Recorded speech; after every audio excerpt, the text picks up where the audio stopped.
Why are most rich people depressed? Most famous people are depressed. You're like, hey, no.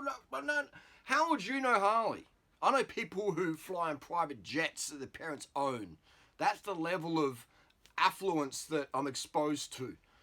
I spent time in New York, London, Paris, Sydney, traveled the world for the last 23 years. I get to be on the front foot, on the front line in circles of finances because of my focus and results in the weight loss industry. I get invited by people to come to their penthouse in New York, or just, there's the stories that I can and can't tell, But I've been exposed to a lot of it and I'm grateful for it. I really enjoy it because I'm always here to help. Contribution is my highest driver in life. So, but I've been exposed to this situation because when you're a kid, you think, if I had more money, or I had this and that, I'll be happier. And you're happy for sure. You get the dopamine hit, you get this, you get that, get some clout or fame or whatever. But then eventually that fades down. You're like, that's really stimulating, and you see it in celebrities. You see it on social media celebrities. You see, which is these celebrities now. You see it's social media. YouTubers have more pull than Hollywood stars. Fact now. YouTube has taken over Hollywood. Mr. Beast can sell way more chocolate bars than Tom Cruise can. Facts. Okay. Mr. Beast could pack a stadium more. Who's the biggest man in Hollywood? Hemsworth, Cruise, Mr. Beast would pack the stadiums. Okay. YouTube now is where it's at. Okay. Music's still there, but YouTube's number one, and a lot of music talent is found via YouTube. Anyway, let's go back to the topic. Why are these rich people depressed, financially rich, depressed as fuck? Is because a lot of people who are financial or famous, they're driven for fame to mask insecurities or rejection from the past. Someone said, you're not good enough. They're like, well, I'll show you. And so they get into this, the example is young guys on steroids. And I've taken a lot of steroids myself over the years, had a lot of experience with that. So you have and the big reason I took them is to have a personal experience. I can coach guys to say yes or no. And generally I'd say no, depends on what your goals are. But you have guys who are like twinks looking good, and then they have a girl, but they're not that confident, and then the girl gets to the jock who's on the tren, and then the guy sees that and he's like, oh, I've got to get on the tren too, and he gets on the shit. But the girl doesn't want him back because he's on trend, but he's still insecure. Alright? He's not accepting of who he really is. If you can't happy being a little twink, you won't be happy being a trendsetter. You won't.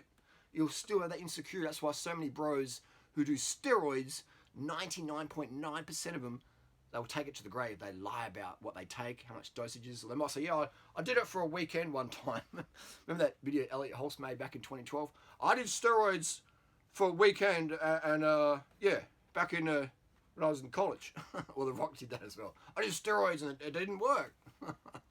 Just the insecurity is there, and if you know, you know. So you have to change your person, all right? The inner game is more important than the external, which is when you're young, you're like, wow, no, it's all about your looks. And I get it, that looks get you in the door, fuck yeah. But the inner game develops your quality of life, because look at all those K-pop girls and guys, mad success, mad sex, mad fame, mad clout, and they end it. Young, attractive, rich, famous, popular, clout, and they end their lives because they didn't have any inner game going on there. They're like, what's the point of all this, It's fun for a bit, but eventually you're gnawing away like, yeah, this is like, I'm just, there's only so many bodies I can have in my bed. There's only so much money I can count. There's only so many handbags I can carry.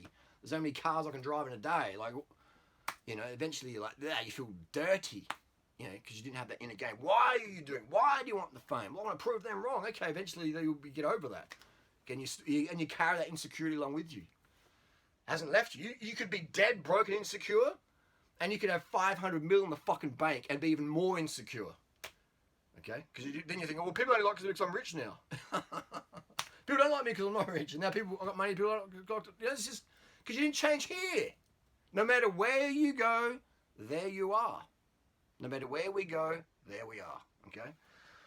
So we want to change the inside. Why do we want the fame? What drives us? For me, it's helping the planet. All right? Even getting a chance to sell my shoes or wear my shoes, it makes me a better advocate for the lifestyle. I promote the vegan stuff, the recycling, or even when I sell people's shoes, I'm like, man, you can get more than 300k out of these. You get probably 1,000k out of them. Don't believe what the brands tell you. You can get a lot more mileage out of shoes. So just little things like that, picking up plastic, picking up recycling, I pick up some bottles today, like just, that gives me a G up. So find something that gives you a G up, that tickles your inner being, okay, and gets you going, man. For me, it's contribution, help on the planet. And I love shoes, I love fashion, I love creating millionaires on YouTube, etc. I love all that stuff. That gives me a lot of joy. And generally the millionaires I've created them because I thought they could be a great voice for, you know, the environment. And a lot of them are for a long, long time. And then some of them just fucking totally sell out and they're like, vegan's bad. Cut down more trees and plant more cows. Fucking rape the oceans more. Here's some salmon dishes. It's just like, okay, I get it. Some people change. Cool. But why the fuck would you broadcast that and then promote the industries that used to be, you know, like, why promote the industries that absolutely rape, pillage, and destroy the fucking industry? You know? Like, why? Huh. So, but again, my motivation to help people up is I'm like, well, can you promote something that's going to help the planet? Then fuck, mate, I'm in your fucking corner. And if you're going to be against the planet, I'll be out of your corner. But again, a lot of people don't care about that. They just want the money and the fame. And you'll see these people out there over the years. That's not to trash anyone. It's just as like a highlight, a spotlight that these people become increasingly depressed at the start. When you see them, they come to my Thailand event or wherever, or they're living with me, or you know, they're durianrider fans. And then when they're like, durianrider's bad, I made millions from him, but he's bad boy. Then you see their aesthetic, their glow, their innocence, their youthfulness starts to decay away. And that's unfortunate, but the main losers is the environment, it's the animals, is humanity in general. Because someone with a lot of success and fame and clout, when people say, oh, so I should be eating this now, I shouldn't be a vegan, I should be eating eggs and fishes and animals and killing pigeons, just, you know, like killing animals. Unnecessarily, we don't need to do that. And, you know, and promoting that, you know, the promotion of that. Yeah, like that time Ravana was like eating that bit of fish and she got busted on camera, okay, but like then when she started promoting it, it's like fucking hell, man. Let's just pull more fish out the fucking ocean, you know, like just crazy shit. I remember the time Ravana was in New York, I think it was about 2012, 2013, and I was like, wow, you speak Spanish as well? She's like, yeah. I said, mate, do you know, do YouTube in Spanish. So it's camera cut out. I'm like, do YouTube in Spanish? She's like, you think so? And I was like, yeah. And she, boom, she launched up. So that's just one girl, one guy. But then she, you know, flipped around. And so, yeah, you know, I got the vegan thing going. It's important to me, and I always keep doing that. You know, I dabble in all the fields. But at the end of the day, I try and funnel people back. I use shoes, I use sex, I use porn, I use music, I use all these funnels that are very popular in society to funnel people back into, what the fuck are we doing for the planet? Come on, let's do better. Right, let's do fucking better. So for me, the best job in the world is something you wake up every day excited to do. I wake up, man, I'm like, you know, you ask Natasha, I'll be laying in bed and I'm fucking on my phone, like, she's like, stop rocking the bed. I'm just like typing on my fucking phone, just let's go. Let's go. I don't need to wake up to have caffeine or anything like that. Sure, I do use stims on very occasions in very small dosages, but they're not to get me going. They're just to go from 100% to maybe 102%. Because my stimulation, my stimulants is my life purpose. All right? And you look at all those people there they're injecting meth. You know, they're doing ice.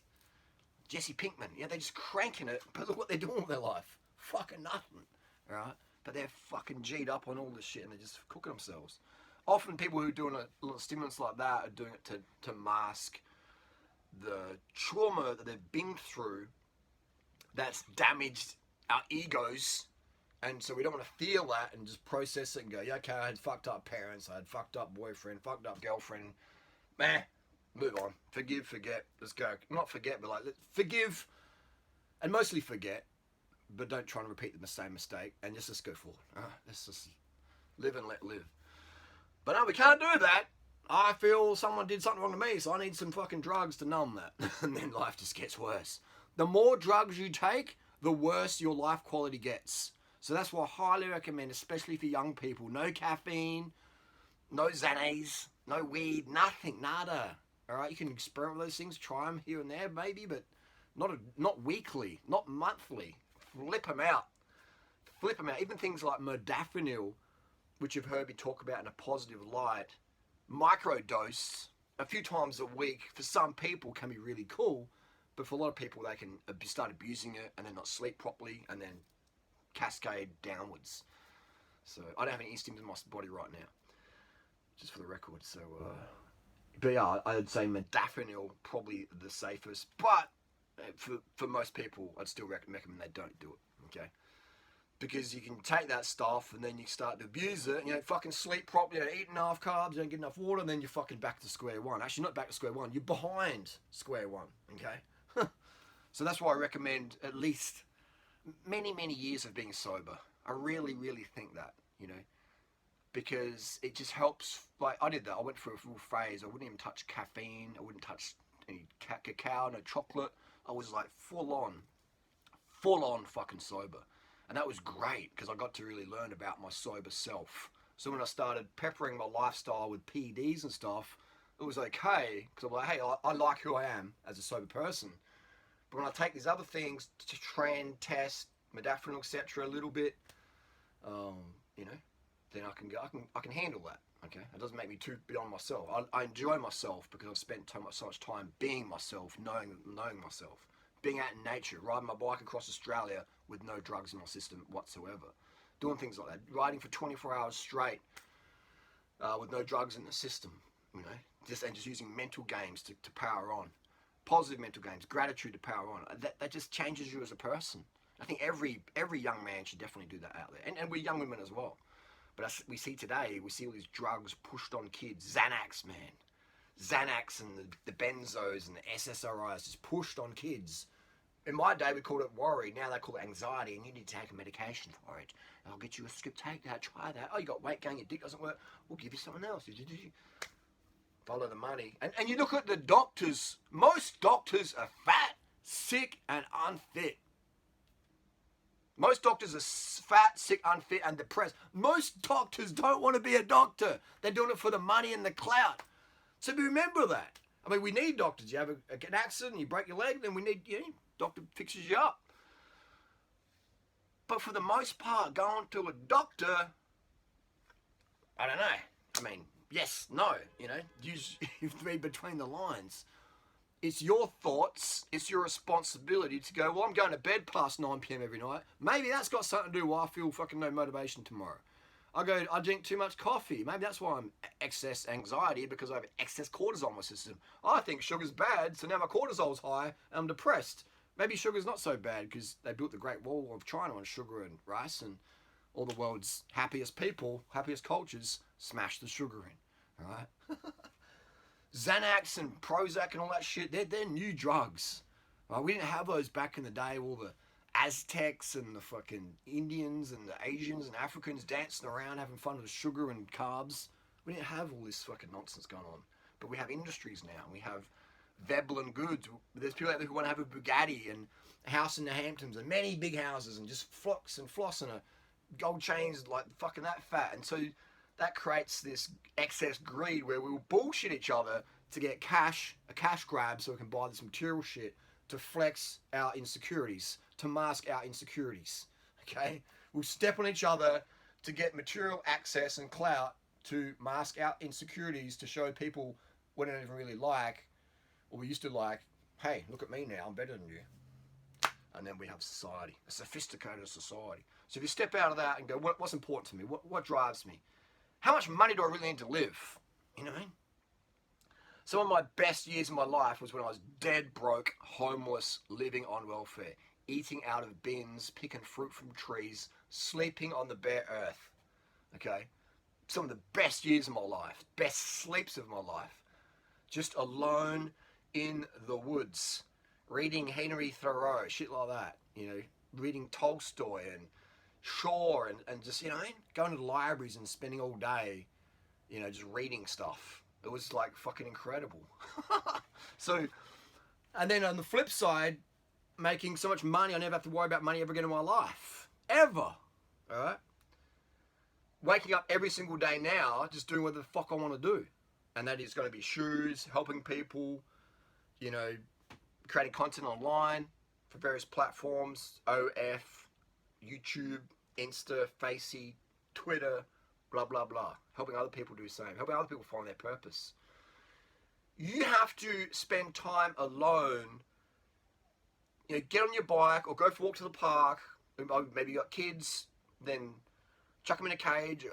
Just do something where you can have an hour a day alone time with pen and paper and just sit there. Ideally with no distractions, no phone, or just put your phone on silent. If you got kids, you got to worry about the house burning down. But just spend an hour a day. What's my life purpose? Get a pen and paper and write down my life purpose is what. You know, I don't fucking know. This feels corny as fuck. Great. Then you need to do it. If we can't, we must. Stretch yourself. And I did that in 2008. I'm like, you know, what am I? 2007 actually. I was doing a water fast in the bush. I'm sitting there. I'm like, I have to do a fast, detox. You know, be healthy. And after about 2 days, I'm thinking, what the fuck am I doing here? My body's going, eat, get fruit, you dickhead. And so I'm in this amazing wilderness up in what was it called, Emerald Falls, up there near Mareeba in Queensland, staying with near Adrian and Judith. I was staying with them for a bit, legends. And my friend Clinton, I was staying on his farm as well up in Mareeba. And so then I started doing a water fast, 2007. I'm like, what's my life purpose? What am I here for? And so I just went out there, and I was just like, man, I was so itching to get back online. You know, I'd use Adrian Judith's computer. I'd be like on the forums, like telling people, you know, carb up and all that stuff. This is back in 2007. And I didn't have a YouTube channel at the time, because I was like, oh, you know, I don't know I'm very tech, you know, illiterate. But I didn't understand. And then once I did understand the importance of social media, and it was that water fast for 2 or 3 days it was. And I remember riding home, it was so hard, because I was so keto, it was in such deep level ketosis. I was like just crawling up the hills on my bike, just going, fucking hell, keto is fucking stupid, force fasting is stupid. But it took away all my distractions. So I guess it wasn't too stupid. It took away all my distractions. I was just drinking water from the waterfall, and you know, I had no food on me. It was almost a bit dangerous, wasn't it? What if I got bitten by a snake? I had no phone, and there's a lot of taipans and shit up there. But hey, it is what it is. It's a good story to tell. And so, you know, I had no distractions, nothing, nada. No one even knew where I was. No one cared really where I was. Or maybe Mum did, or maybe Adrian did. You know, so you know what I'm saying? I was just had fucking boom, and my brain's just ticking. It was a great moment. And I'd done many things like that beforehand, but this was probably the most intense because I wasn't eating anything. And so my mind was just like, come on, get food. Fucking, what are you here for? Come on, let's go. And then I just got back online, man, and then fucking just launched it. And then my dad passed away in February 2009. He did the radiation and the chemo, and that just fucking, boom, knocked him to 6. And within 6 weeks, he was, you know, elsewhere on the plane. And I was just like, man, I got to get out there more. And then we did create that 430 bananas a day, and I was just like, boom. I said to Freela, I said, you create this fucking website, because I'm a fucking doing. You create it, and I'll make it the biggest vegan website ever in history. And I did that. And then Freela deleted it. But anyway, so yeah, that's just it. You got to understand what's your drive. You know, that's why I don't have any spite for Banana Girl, because that's not her drive. She doesn't care about it like I do. So how can you have spite or angst or whatever for someone who doesn't care about something as much as you do? Right? That's on me. Okay. So, you know, but everything serves its purpose. Right? Everything serves its purpose. Everything's something to learn from. So that's what, you know, that's what I recommend is and a lot of people say, oh, you've had a mental health breakdown. You know, you're unwell, you're schizophrenic, you're bipolar, you're grandiose. I get it. You want to send me some medications or some appointments? I get it. You gotta put the kids through private school as well.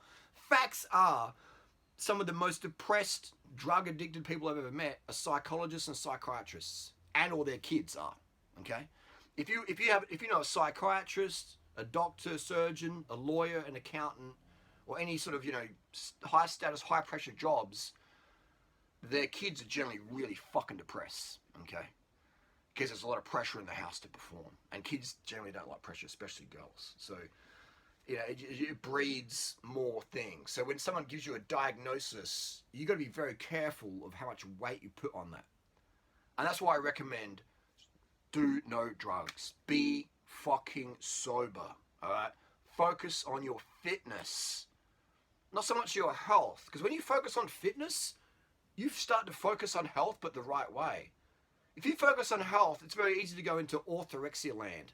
Oh, I'm going to do water fasting. I'm going to just eat juices. I'm just going to do this. I'm going to do a dry fast and kill my kidneys. You start to get into these orthorexic little funnels that are just designed to prey on people with orthorexia, and you lose. If you focus on performance, how many watts can I push on my bike, then all of a sudden you start doing the true healthy things, all right?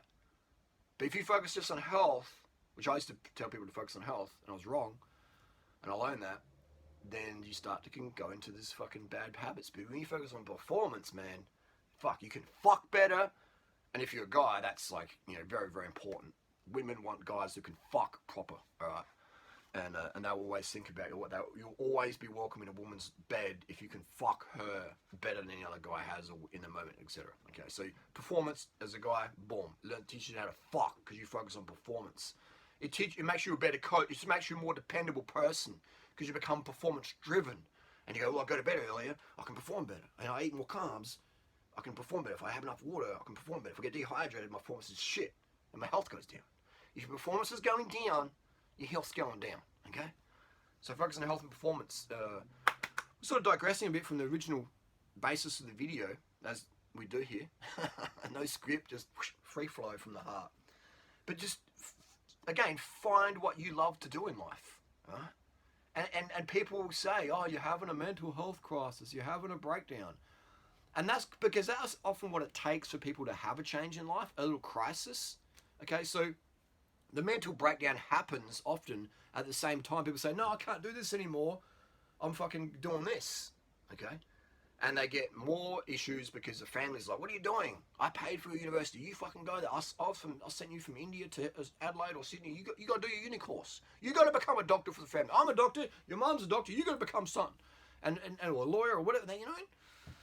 And it just becomes this pressure and the kids end up doing fucking crazy shit. If you know, you know. Yeah, if you know, you know. But, so yeah, find out what you love doing. What makes me joyous? What would I do every day for free? Okay? What would I do if every day that I would get zero recognition for from society or friends or family? I like helping birds. I find a bird with a broken wing, boom, I like to turn it back into a flying able bird. And it works 99% of the time, if the wing's still attached to the bird. So just find out what you like doing. I like selling shoes. I like, finding good shoes like the Nike Zegama and selling them get them at a good price, selling them at a good price, etc. So and that brings me joy, like coaching people, etc. I do enjoy the significance I get. I do enjoy when people in the street stop me every single day. Someone stops me, recognizes me, or shouts from the car, "Durianrider," or whatever. I enjoy that. Enjoy that feeling of significance that I'm contributing in a positive way. So yes, but find what you do. I have many things. I have my finger in many little pots that I really, really enjoy. And that can be a problem because sometimes I'm a bit diluted in other pots. But, life's so short, man. You could get diagnosed with an aggressive fucking sarcoma, in your brain, and it's pushing out on your fucking, one of your main arteries, and surgery's not an option, and you're gonna have a stroke any minute. Boom, you're done. You're fucking done. As people say, well, that's it, I'm going to smoke the cigarettes, I'm going to have the hookers, I'm just going to do fucking party time. If that's your fucking calling, then that's pretty fucking sad, isn't it? But again, when you remove the drugs, like I remove the drugs. Drugs are just a distraction, right? Especially recreational drugs. Like, I got to go to Brazil and do ayahuasca. And, no, you fucking don't, man. No, you don't, man. Seriously, you don't. I didn't do that. Yeah, I did psychedelics, but that doesn't. No, it does not, in my experience, help as much as going alone in the woods or in a dark room by yourself with a pen and paper and writing shit down. Like the psychedelics, man. Like, look how many people take psychedelics, mushrooms and DMT and fucking, ayahuasca and psilocybin. Look, and they're still in this fucking mainstream shit where they're just living for their parents. It's just, it doesn't work. What I'm saying works. Because I've done that. It don't work, alright? And that's just often an excuse people go to get high and distract themselves from their parents' pressure, okay? The best thing you can do is lie to your parents initially. They'll send you to uni, and you do it for a bit, but eventually you start doing what you want to do, right? But you've got to cut yourself off from your parents' financial nipple. Not in a like, fuck you, mum and dad. Just say, look, I appreciate you guys supporting me financially. I understand the sacrifice and that you've put on your lives to have children. It's very, very hard. It's the hardest job in the world. But I feel that it just ain't for me. And your parents will be like, fuck you. Or they might be like, yeah, well, that was a relief because this university costs a lot of money. You want to work at fucking the market selling fruit? Fucking you do that. No worries. Good on you. Wow. Save all those university bills. So you just eventually got to be honest and tell them I'm doing this. But no yelling, no brattiness. Just say I'm doing this. I can't do it no more. Because your parents don't want you to be depressed, really. And if they do, if your parents don't care about your mental health, that happens. A lot of mums get jealous of their daughter's success, or their dads get jealous of their son's success. That does happen. But again, breathe in, breathe out. Like, that's on your parents, it's not on you, right? If you want to feel sorry for them, you want to have compassion for them, they didn't have the courage to live their life purpose. You do. So do it, alright? Stop being a fucking beta and just, do what you want to do. If it's fucking mowing lawns, do that. Whatever you like doing, that society needs of you. I want to be a fucking coke dealer. I want to fucking sell kids meth. Like, no. You got to find something that's you love to do, and it brings, goodness to the planet. It helps the environment. It helps motivate people for better things. Better things meaning not more cash and fucking bullshit, but more environmental focus and sustainable lifestyles. That's just my little trip there anyway. So that's why I wake up every single day G'd up to start the day, because I'm living my purpose, and life, it just feels absolutely fucking worthless to me. It's spend the time in the dark room or in the woods, and if you're G'd up about something, man, it could be selling shoes, it could not be, it could be designing fucking headlights, it could be fucking, fucking using your physique online to promote better living choices for the environment. It could be anything. It could be just making cunts laugh, or just whatever. It could be helping kids in Cambodia, all right? It could be promoting vasectomies, because you see the 140 million orphans out there, and you're like, fuck, man, why aren't we doing something about that? Why the fuck are we breeding more kids when there's kids, over 30,000 kids today will die from starvation? I mean, the stuff in Gaza is terrible. Israel's terrible. The stuff that's going on and has happened in Israel and Gaza, it's terrible. But there's only 30,000 kids they will die just from not enough water. Right? Not because there's bombs dropping on them, because they have some religious differences. There's kids dying because they don't have enough water that we use to fucking wash our fucking clothing to let these kids fucking make in these countries, man. It's fucking crazy. And we're just popping out more kids. I know loads of people want to say that, but I don't care, because it feels better for me to say that truth that helps the kids out there and helps parents and guys out there, because a lot of guys don't want to have kids. They're like, oh, but I got to have a kid though, don't I? Like, because that's what my mum wants me to do, and mummy's boy.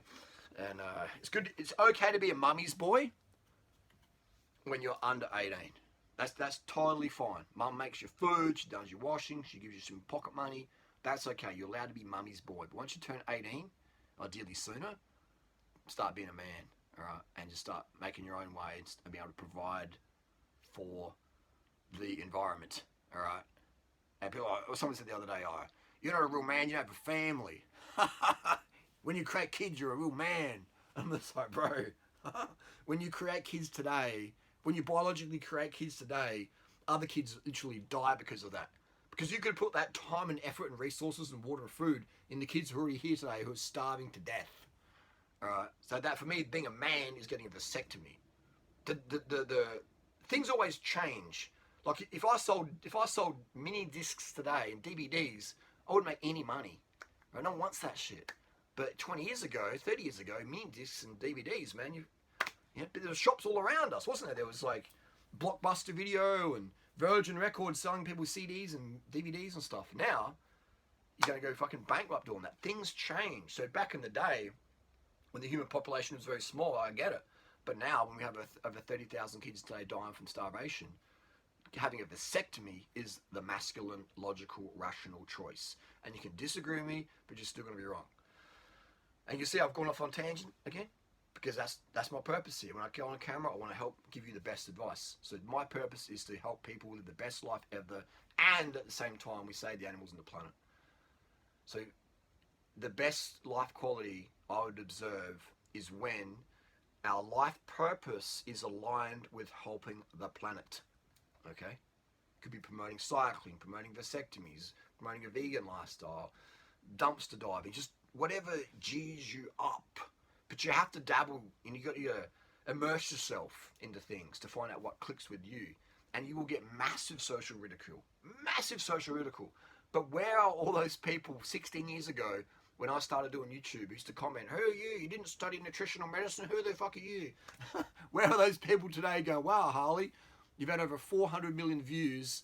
The entire world tour peloton has different nutritional strategies just because of you, primarily because of you. All right? And blah, blah, blah, blah, blah. And look how much vegan YouTubers now there created and blew up the vegan scene and created awareness that you can actually be a vegan athlete and you actually be better, you know, and healthier and have more longevity compared to your twin who was non-high carb, low fat, high sugar loving vegan.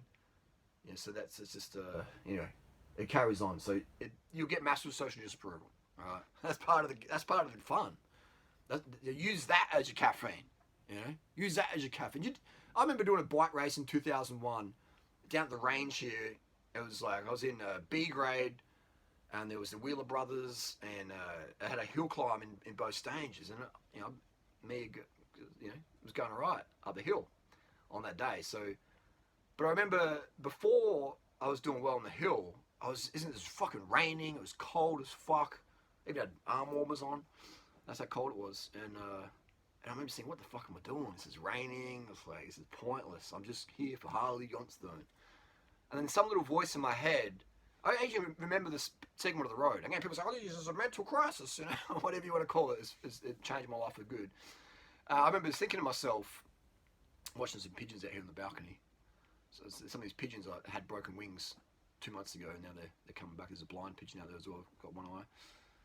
And anyway, so I remember on that section of road thinking, fuck, what am I doing here? This is like pointless. Who cares about Harley Johnstone and how fit he is? And I was like, some little voice said, well, what if you attached Harley Johnstone to vegan life? Because I was the only vegan cyclist like that I'm aware of back then, you know. Especially in South, there was just fucking no one eating vegan. It was like, oh, you're vegan. I was like, oh, you know what? Now it's like, oh yeah. I helped create the channel called The Vegan Cyclist, Tyler. He was inspired by me. And it carries on. But anyway, so I'm doing this bike race. What's the fucking point? What's the fucking point? And then the voice came in, why don't you use today's win? Why don't you smash it and show them what fucking vegans can do? I'm like, yes. I remember I was at the back of the pack, almost getting dropped, thinking, what's the fucking point? To moving up, getting on the Wheeler Brothers, the Wheeler Bros wheels, and just going, let's fucking light it up. Chuck it in the gutter, and we fucking boom, shredded the peloton. It was just me and them, swapping off turns. And then I dropped them on the climb. And then they caught me back on the flat. And then they're like, let's work together, you know, blah, blah, blah. And then, you know, it's just fucking epic, man. You know, it's fucking, and that just changed the game. And I was like, all right, I'm going to fucking dedicate my fitness to showcasing vegan abundance, vegan possibilities. And then other cunts are going, oh, you're always fucking lean. What's the secret? I'm like, well, I don't need animal products, man. Oh, what? And then other cunts trying, oh yeah, you're right. Fuck, man. I'm like, it's easy to stay lighter, and you know, because as a cyclist, man, if you're a kilo overweight, you're getting dropped, man. You're getting dropped. If you're a kilo over and you're riding with guys or girls the same ability as you, same watts per kilo, and you're a kilo over, you're at the back. You're fucking bye-bye. See you later on the climb. You're done. You're dusted. Okay. And same with running as well. If you're a kilo over, fucking 200 grams over, boom, you can be sitting between first and fifth place in a long race or a real tight field. And so then that just became, so that was 2001, that's 23 years ago, right? And still to this day, I keep going. But yeah, and it gives me purpose, right? So it's find something. For some people, it's religion. They promote Christ and Allah, and you know, okay, you know, whatever gives you some purpose. But I really think that what's more important than Christ and Allah, in my opinion, okay, is the planet and the environment. All right, so we're out there fucking dropping bombs on each other because, well, you believe in that person in the sky, I believe in this person in the sky, and boom, boom, bombs, boom, carnage. Meanwhile, there's asbestos in the fucking air, there's fucking oil in the fucking water, there's PFAS in the drinking water. It's like, what the fuck are you doing, man? You know, like, let's focus on the environment, man. All right, if we want to fight, let's go jump in the ring and fucking and box with fucking mouth guards and shit on. Like, you know, it's like, what are we doing? So having that environmental focus gives you drive, man, and you just have a different way of living. That's why for me to feel depression longer than a few seconds is absolutely impossible, because my focus goes from me to they, the planet, what needs to be done. All right, when we focus on what needs to be done, how I can be part of the solution versus part of the pollution, your self-esteem just goes up. Your self-esteem automatically goes up. And the person who isn't into the environment just instantly has a harder quality of life. And the quality of life isn't the money, man. All right? It isn't how we look. And those things are very important, but the most important quality of life is what's up here. Our inner voice, how we tell ourselves, how we communicate with ourselves and other people. That's the most important thing. Like mental health, that's number one. Because there's plenty of people out there who are wealthy and healthy who end their life or have a shit quality of life. Because up here, they're just full of like distractions and ignorant and lack of consciousness for the environment. When you have more consciousness to look after the environment, you instantly have better mental health. People, I don't know all the atrocities that go on in the environment. Then you're going to have bad mental health because you're just avoiding the reality. But when you do understand the atrocities and the insanity out there, you can go, actually, well, how can I fix it? And people will hate you and people will love you more and you'll be dividing, but you'll have a better quality of life because you feel like you got some fucking purpose other than just the cash. And we all need the cash, don't get me wrong. But you can make a shit ton of cash up on the planet as well, you know. But again, the cash won't make you happy. Because look at all those people out there cashed up who just are fucking miserable. And their kids are fucking miserable, okay? Life without purpose is worthless.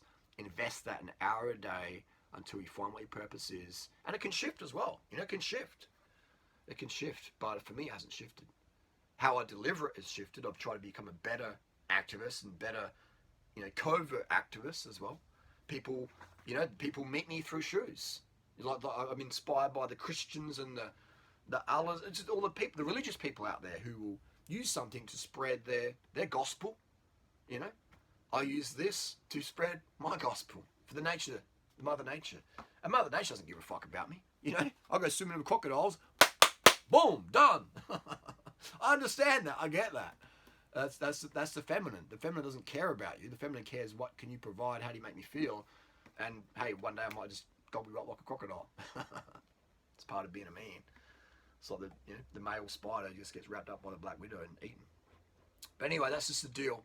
Don't take it personally. The world's a tough place. Don't make it tougher on yourself. Be tough on yourself for being lazy and not making content online. You know, because the world is online now. Right? The world is online. If you're not online, as Gary Vee says, then it's like, what are you doing? Huh? So the fact that I have this ability to be on social media, all right, there's always new platforms coming out. You get your account deleted, you go over here. It's just a constant flow and flux. But the fact that I get to do that, I feel like the luckiest man in the world. You know, it's just, damn, G'd up. And so find what you love doing. It's going to be something environmental. If you want the best quality of life, find something you are passionate about the environment. And everyone's passionate about animals, man. Like, look at every single fucking kid out there, all right?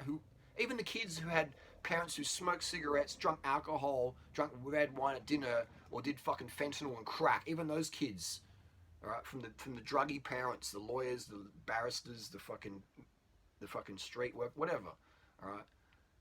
Those kids still, you show them an animal or something, they're like, you know, they give them a little cuddly toy of a crocodile or a fucking monkey or something, a little fluffy toy.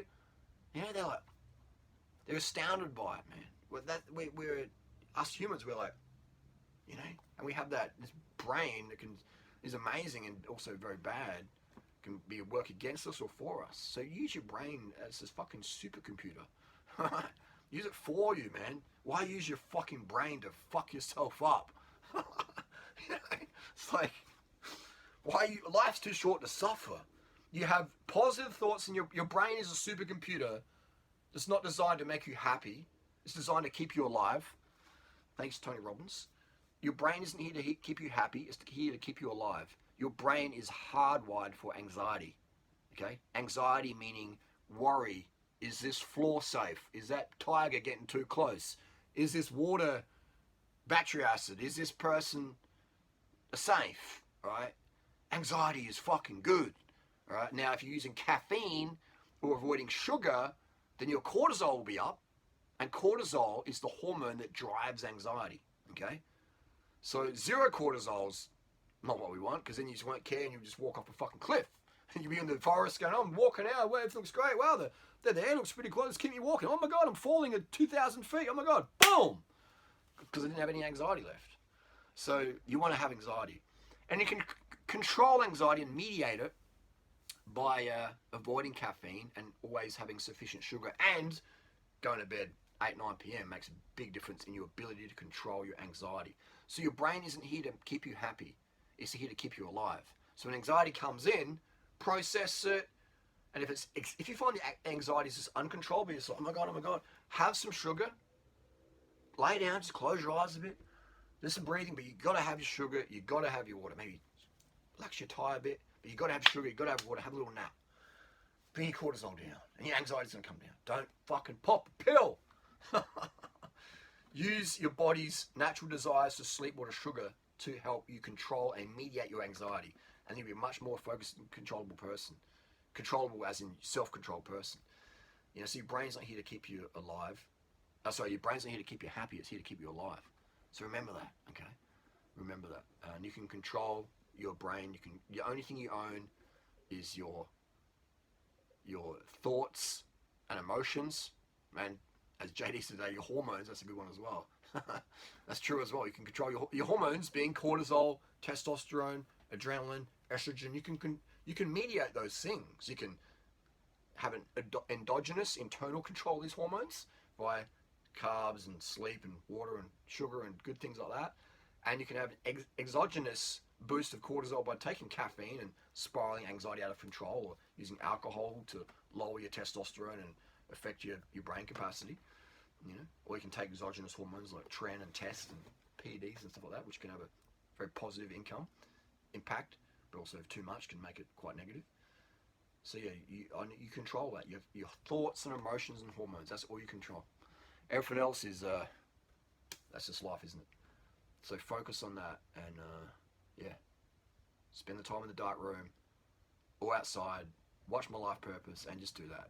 You know, and it's okay to be dead broke. Well, Harley, if I quit my job, I'm going to be dead broke. I'm going to be living on the street. My kids and that we on the street. Yes, do that. Do that. Because look at all the rich kids out there who have a fancy home and the fancy fucking bed and the fancy fucking iPhone, and they're fucking miserable, and go to the slums in the Philippines like I have, or just watch the videos on YouTube of these kids in the slums, and look how happy they are, right? Their parents own fuck all. Their parents, literally, the parents out there with 10 kids in the Philippines, their assets pool is maybe $50 USD of scrap metal and tarpaulin that they fucking sleep in. No electricity, no running water, kids happy as fuck. So stop bullshitting. Oh, you're more caring about what your parents think, what the neighbours think, and what dickheads at work think. It really is. Because that's fact.